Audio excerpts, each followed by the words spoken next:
Hello, everyone, and welcome back to English Flow.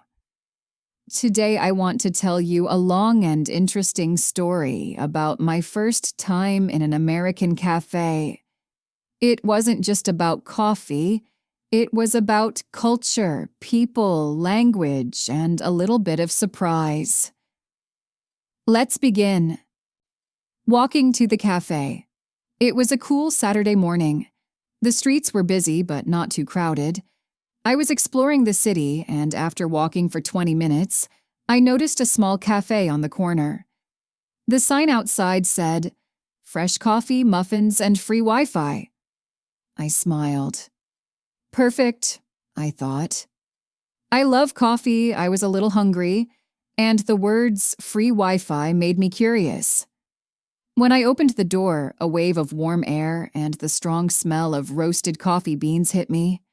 Inside, the atmosphere was completely different from the street. It was lively, noisy, and full of energy. The first thing I noticed was how many people were there. Some sat in groups, laughing and chatting. Others sat alone, working on laptops with headphones on. A few people were standing in line waiting to order. The walls were painted in warm colors, and there were shelves with books and magazines for customers. On another side, there was a self-service table with napkins, sugar, milk, and even cinnamon powder. That surprised me. In my country, the cafe usually gives you sugar or milk directly, but here you had to do it yourself. Ordering at the counter, I joined the line and waited. When it was finally my turn, the barista smiled and said, "Hi there. What can I get started for you today?" At first, I froze. Get started? Started what? A new job. A project. Then I realized in American cafes, this is just a friendly way of saying, "What would you like to order?" I looked at the menu above the counter. It was full of choices. Latte, cappuccino, mocha, Americano, cold brew, iced coffee, frappuccino. I felt a little lost.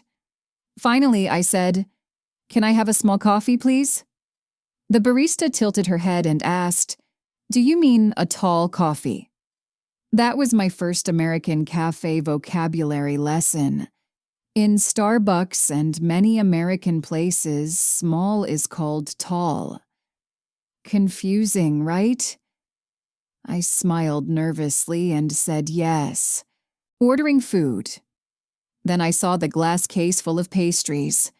Croissants, bagels, brownies, and muffins of all kinds.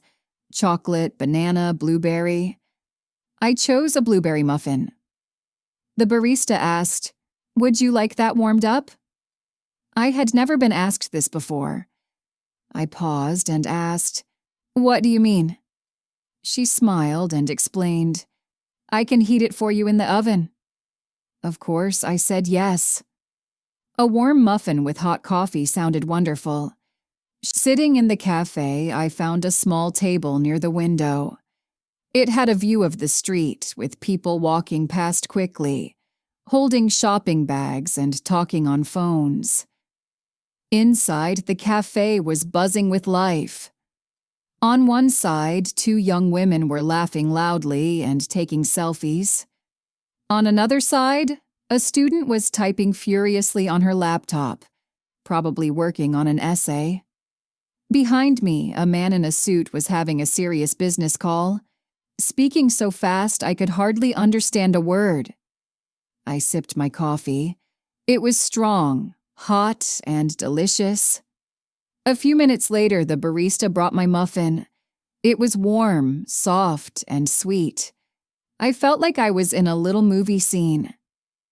Observing cultural differences as I sat there, I noticed more cultural details. In American cafes, people often stay for hours. They bring laptops, chargers, and notebooks. Some even looked like they had set up a temporary office. The cafe was loud and energetic, not quiet. People talked, laughed, and made phone calls freely. The service was very friendly and casual.